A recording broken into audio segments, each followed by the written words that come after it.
오늘 우리에게 주신 하나님의 말씀은 열왕기하 5장 27절 말씀입니다. 그러므로 나아만의 나병이 내게 들어 내 자손에게 미쳐 영원토록 이르리라 하니 게하시가 그 앞에서 물러나오매 나병이 발하여 눈같이 되었더라. 오늘 이 말씀에 많은 은혜 받으시기 바랍니다. 첫 번째로 제가 여러분과 함께 나누고 싶은 질문은 26절에 있는 것처럼 엘리사가 이제 게하시에게 물어보죠. 과연 네가 무엇을 받았는가 이렇게 물어봅니다. 그래서 첫 번째로 우리가 생각할 이 단락의 묵상 질문은 제가 무엇을 받았는가 이렇게 소주제를 뽑아 보았습니다.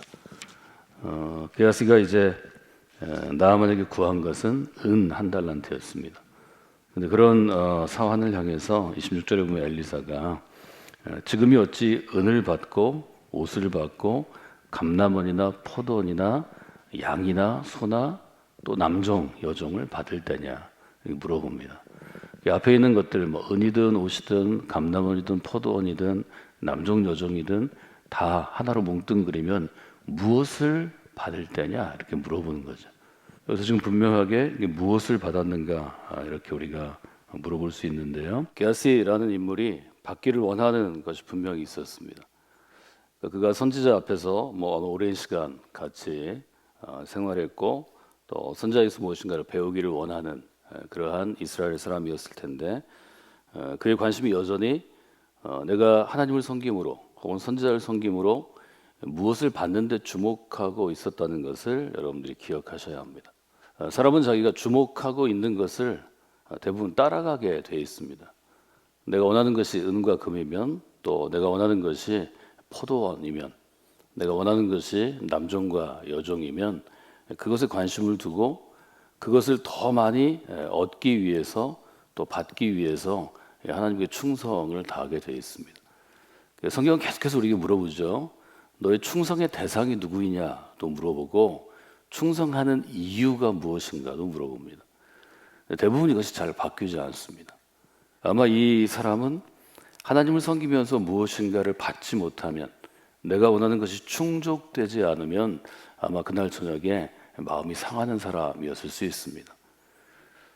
그런데 아주 분명하게 27절은 하나님께서 이 엘리사의 사환이 구한 것이 아니라 그의 신앙의 규모에 걸맞는 것을 주신다고 분명하게 얘기합니다. 그는 은을 얻은 것이 아니라 은은 감추어두었지만 병을 받게 됩니다. 우리가 질문할 수 있습니다.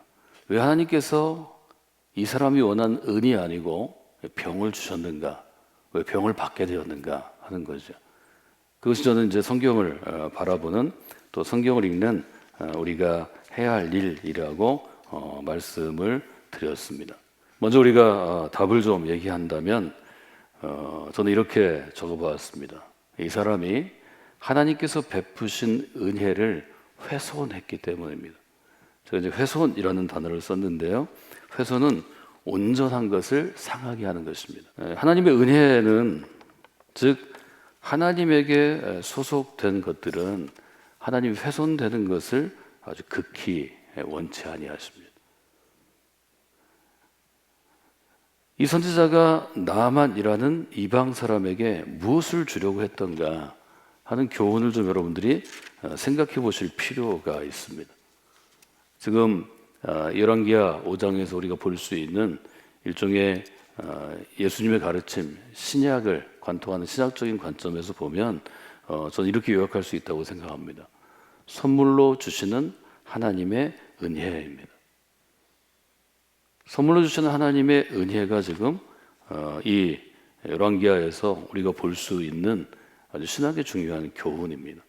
하나님께서 나아만이라는 사람을 병든 상태에서 아람으로부터 이스라엘까지 부르시고 왕을 만나게 하시고 또 시골에 있는 선지자의 집을 찾아오게 하시고 거기서 자존심도 상하고 화도 내고 또 강에 들어왔다 나갔다 하는 번거로움을 통해서 그에게 주시고자 하는 것은 하나님의 은혜는 모든 사람에게 그 사람의 신분이든 인종이든 아니면 그 사람의 내면의 상태든 초월해서 관계없이 선물로 주어진다 하는 것입니다. 성경을 관통하는 구약이든 신약이든 전체를 하나로 모아보면 그것은 우리에게 선물로 주어지는 하나님의 은혜입니다. 그래서 모든 성경의 구절들은, 성경의 교훈들은 우리에게 도전하는 것입니다. 인간은 하나님의 은혜로 살아갈 수 있습니다. 당신이 얼마나 뛰어난 사람이든 평범한 사람이든 아니면 도덕적으로 훌륭한 사람이든 죄가 많은 사람이든 이 땅에 있는 누구든 하나님의 은혜를 옷 입어야, 즉 하나님의 은혜를 받아야 살 수 있는 존재들입니다. 이것이 구원입니다.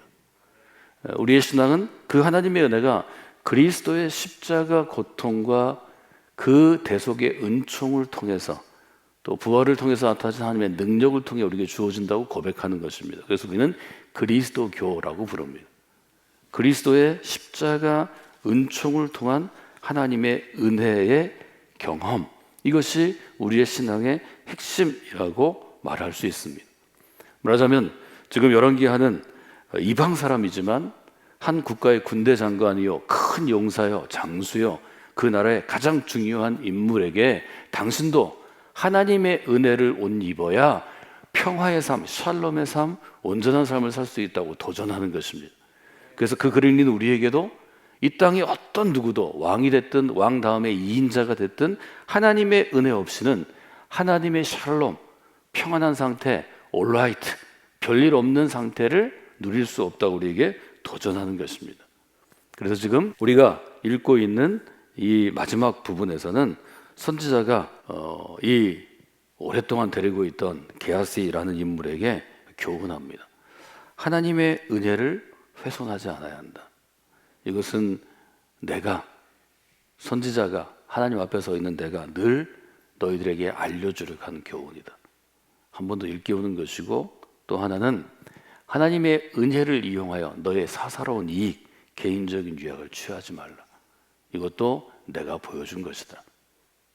이 두 가지는 엘리사에게도 그의 영적인 스승이었던 엘리야에게도 매우 중요한 것입니다. 여러분 기억하십니까? 엘리야가 이세벨의 핍박, 이세벨의 체포의 죽음에 대한 위협에서 벗어나서 그가 몸을 구걸했던 것은 아주 어렵고 힘든 한 여인의 집이었습니다. 남편의 보호가 없는 집이었습니다. 남편이 생계를 유지하도록 식량을 벌어올 수 없는 집이었습니다. 그 땅에 가뭄이 들었고 그 땅에 기근이 왔습니다.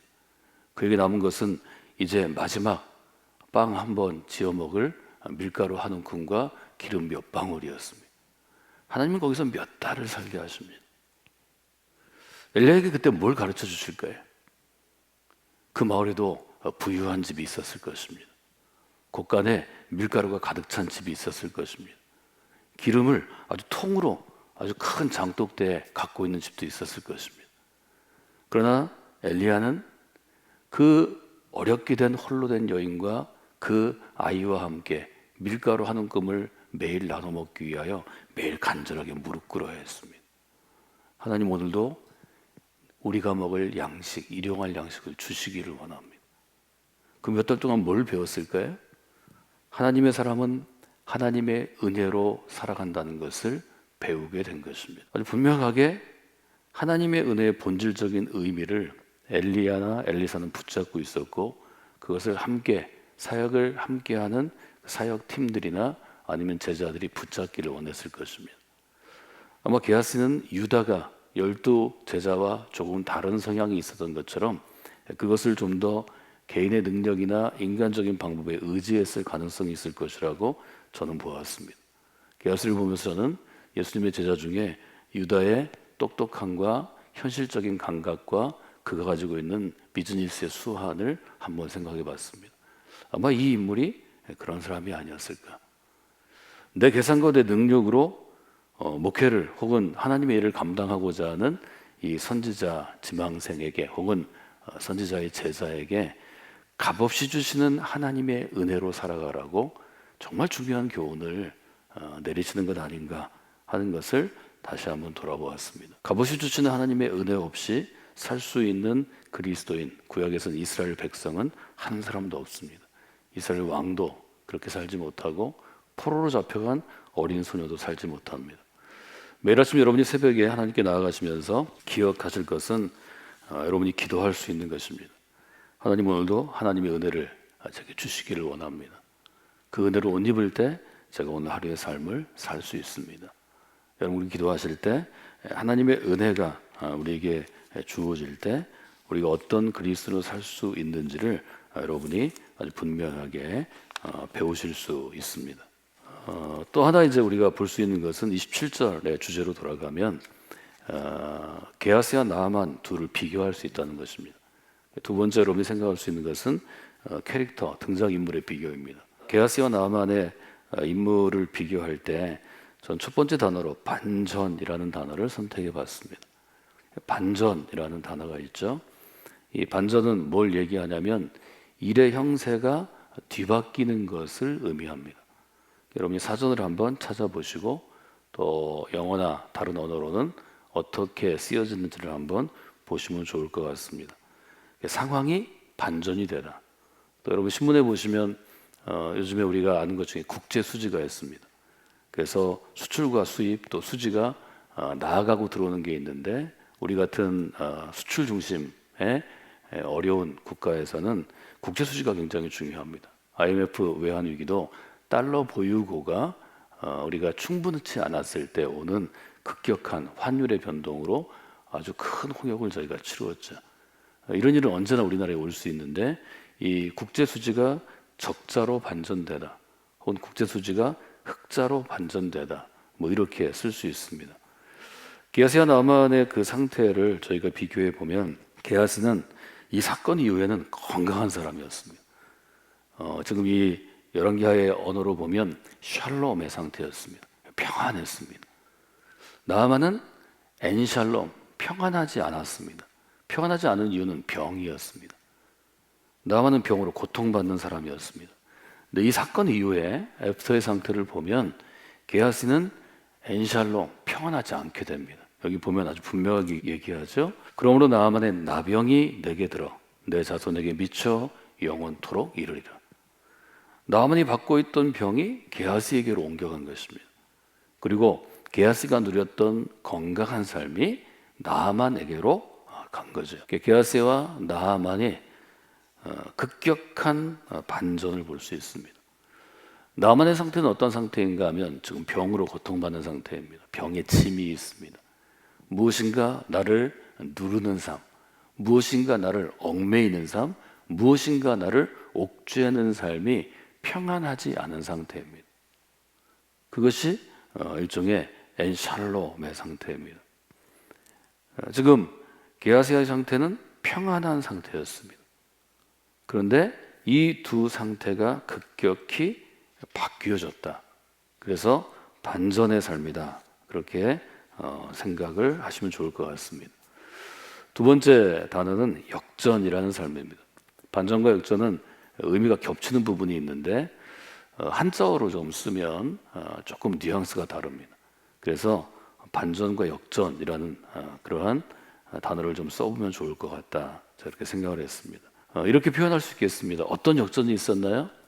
게하시의 삶이 또 나아만의 삶이 어떤 역전이 있었는가? 그럼 게하시의 삶은 샬롬, 말하자면 평안한 상태에서 나아만의 고통이 왔기 때문에 샬롬에서 고통으로라고 볼 수 있습니다. 나아만의 삶은 반대의 삶이죠. 나아만의 삶은 고통스러운 삶이었다가 샬롬으로 바뀌게 됩니다. 그러니까 우리가 가만히 생각해 보면 한 사람은 병으로 인해서 고통을 당했지만 선지자 앞에서는 하나님 경험으로 말미암아 샬롬을 누리게 됩니다. 그 한 사람이 바로 이제 나아만이고요. 선지자 앞에 있으므로 말미암아 늘 선지자 안에서 평안하고 은혜를 입은 사람이었지만 그 은혜를 자기 이익으로 바꾸어 거래함으로 그는 고통을 짊어지는 삶으로 바뀌게 됩니다. 이것은 엘리사의 사한 게하시의 삶이라고 볼 수 있습니다. 이 반전과 역전이 교차되어서 우리에게 보여지는 것, 이것이 이제 나아만 스토리의 마지막 부분 20절부터 27절까지의 삶이라고 볼 수 있습니다.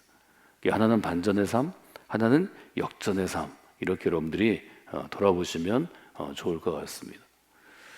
우리 그리스도의 삶에는 이 두 가지가 아주 필요한 것입니다. 계속해서 여러분들이 생각해 보시면 이 엇갈린 상태에서 하나님께서 우리에게 교훈을 주십니다. 예수님의 교훈 중에서 여러분이 기억한 아주 역설적인 교훈이 있죠. 먼저 된 자는 나중되고 나중된 자로 먼저 될 자가 많으니라. 이 마태복음 19장과 20장에 있는 이 예수님의 가르침이 해석의 여지가 많이 있습니다. 저는 지금 여기 게하세와 나아만에게 적용할 수 있다고 생각합니다. 한 사람은 이스라엘 백성으로 또 선지자의 부르심에 따라서 선지자 밑에서 오랜 시간을 보낸 사람입니다. 근데 그의 삶은 샬롬의 삶이었는데 고통으로 바뀝니다. 한 사람은 하나님을 모르는 사람이었습니다. 그는 자기의 능력으로 또 자기 나라에서 성공하고 출세한 삶을 살았습니다. 그런데 그가 병이라는 고통을 얻음으로 말미암아 하나님의 선지자를 만나게 되었고, 그래서 하나님의 선지자가 그에게 허락한 평안히 가라, 평안의 삶을 그가 받게 되었다는 것입니다. 우리 인생에는 이 반전의 삶과 역전의 삶이 엇갈린 채로 주어지는 것을 여러분이 보실 수 있습니다. 우리는 나중된 자이든 먼저 된 자이든 끝까지 하나님의 은혜 아래에 있는 삶, 하나님의 은혜 가운데 있는 삶을 살아가는 것이 중요합니다. 그 점을 여러분들이 마음 가운데 두시면 좋겠습니다.